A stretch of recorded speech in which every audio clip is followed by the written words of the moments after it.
Hello, Internet. Welcome back to another edition of Eric's Corner with the word to the not so wise. Um, Got to do round three here. I did a movie review or show review of Fallout, and the first one, my mic cut out halfway through, and I was, oh, okay, I'll just redo it. And I did a rehearsal, and I couldn't remember what I said, or I started repeating things, and it turned out like absolute garbage. So, take three. It's been a while, so I actually rewatched the show. It comes from a video game, and I didn't play the game. I mean, I did at some point, but I didn't like play through the levels, so I can't really say how the show relates to the game.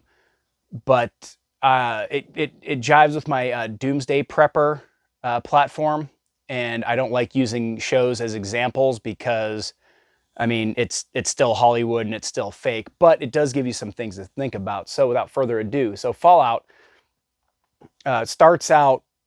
Apparently it's 2077, but it looks like it takes place back in the 60s. So I thought that's when it started. But they started dropping nuclear bombs, and the main he's not a protagonist, he's not an antagonist, but one of the main characters. He's kind of more of a frenemy. Walton Goggins. You see him in The Shield and Justified, phenomenal actor, and he absolutely destroyed the role. He did just an amazing job. But we cut to in these doomsday bunkers where Lucy, the main character, is getting married to somebody from another vault. They've got 3 vaults within these vaults.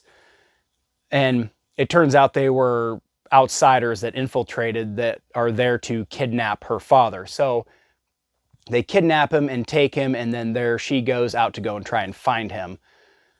So she comes into this post-apocalyptic scene, which is a very harsh environment. Of course, very hard for people that are raised in captivity to navigate.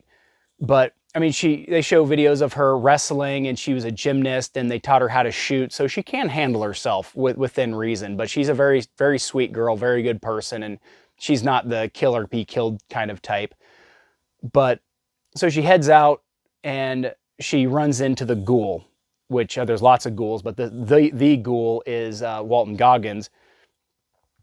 And I thought she was going to employ him to help her. Well, it turns out he kind of kidnaps her and kind of tries to sell her for spare parts and all that stuff. But she ends up helping him out. There's a chemical that he needs to keep breathing to stay alive. So back in 2077, when these bombs dropped, you see him, alive and well. And he's been alive this entire time taking this drug. And it takes place 218 years later, I think. So the year is 2296. So he's obviously in pretty rough shape. But so as she goes, there's her side quest. There are these people that are out to get this scientist. They don't know why, but he's obviously very valuable. She runs into this Maximus dude who's a member of the Brotherhood. They rescued him from another destroyed city or town or whatever. So he joins them. They've got these big Iron Man-like suits that have these power cores in them that will run for however long. So he ends up going and helping her. They come across another vault, and they go down into it, and she shows him what a good life it is. And she was instructed not to go up to level 12. Of course she does, sees them doing these experiments on people, and he's like, oh, well, the main guy, the overseer, says, oh, well, you did experiments too. And she's like, no, we didn't. So they end up excommunicating her and him from it, so they take off. And it was kind of funny because they allowed people from the surface down, and he's like, well, they stink and they got their weird food, but what are you going to do?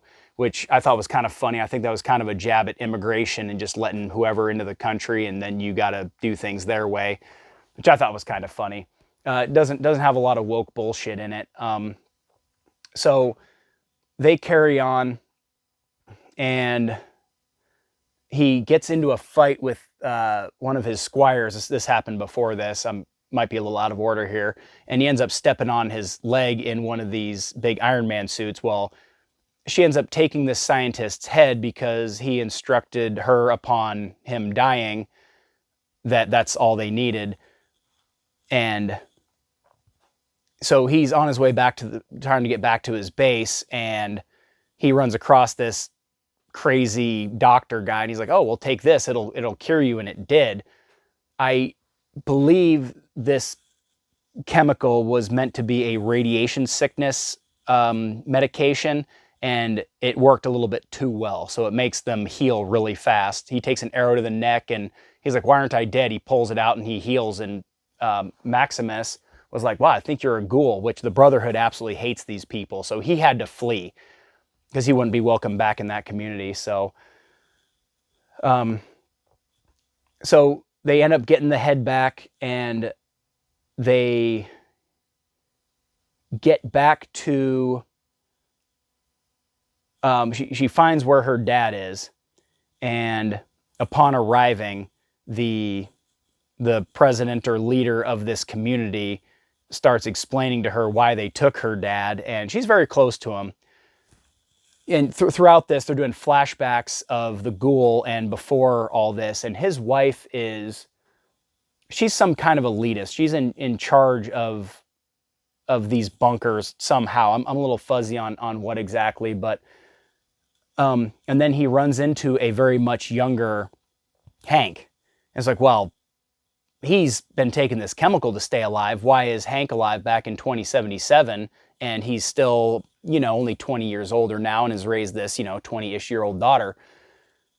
Meanwhile, while this is happening, her brother explores one of the other vaults. There's vault 31, 32, and 33, and I'm unclear if each vault has 3 vaults in them. There's 100-ish of them spread all over the country.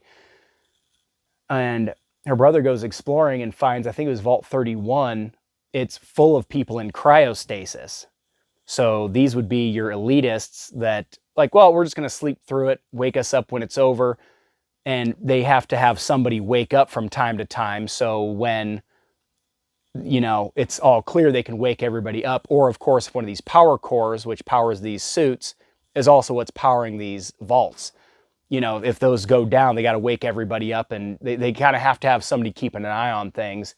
And the leader of this group that they took the head to is explaining this to her, and she finds out what a real monster her dad is, because like you would assume, this was like a war or something. Well, it wasn't. It was these elitists who dropped these bombs to cleanse the earth, and they were going to go to sleep, and hey, we're going to come back to the surface when it's all clear.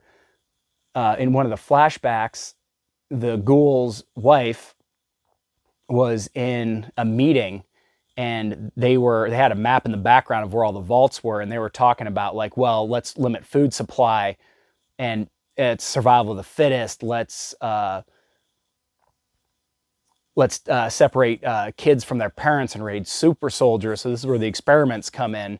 And so he's listening to this as he put a mic on his wife in this meeting, and so he's just like, well, what the hell? Like, so there's a very sinister plot behind all this, and his whole thing is why he's still alive. It was not explained till the very last episode that wraps up. And so he's just trying to find his family. So when you see him take off on his horse with his daughter, he apparently handed her off to mom and sent them away to seek shelter somewhere. So that's where his whole motivation comes from. So he has reason to believe that they're asleep somewhere in one of these vaults. The scientist's head, again, all these tribes, so to speak, because any apocalyptic situation, you're going to separate into little groups in your own communities and try to, wait it out and survive. Come to find out, he's got this chip in his neck or behind his ear or wherever, that is something that has to do with like cold fusion. And where she ended up bringing this head to, they wanted energy for everybody because you need power to get things back on. So they put this chip in a machine, and it turned the lights on in this city that's been bombed to nothing. So I don't know how the lights still worked, but So poor Lucy is all tore up because she's like, oh, well, you were a part of this whole conspiracy to just cleanse people. And she grew up in this environment where everybody's just really kind and nice to each other. So that was kind of horrible for her. And, you know, her mom supposedly died years ago. Well, she finds her mom is here in this community where her mom took her and her brother out of the vaults as children and tried to get away. Well, dad came up, took them back, and now she's a ghoul. She's basically a zombie. They have to keep breathing this chemical or their body starts to rot and they start acting like zombies. Well, she does find her mom, which was very unfortunate, but her dad escapes in one of these big Iron Man-like suits, and the ghoul kind of like teams up with her, like, I want to find my family. Let's go find your dad because he's got the answers. So yeah, I think that's about it. Really good show. I think they did a very good job. Characters were great. Again, I didn't play the game, so I can't really compare how they did, you know, making it like the game. I understand in the game she had to leave to get a part for their water purifying thing, which they did mention in the show for no real reason. But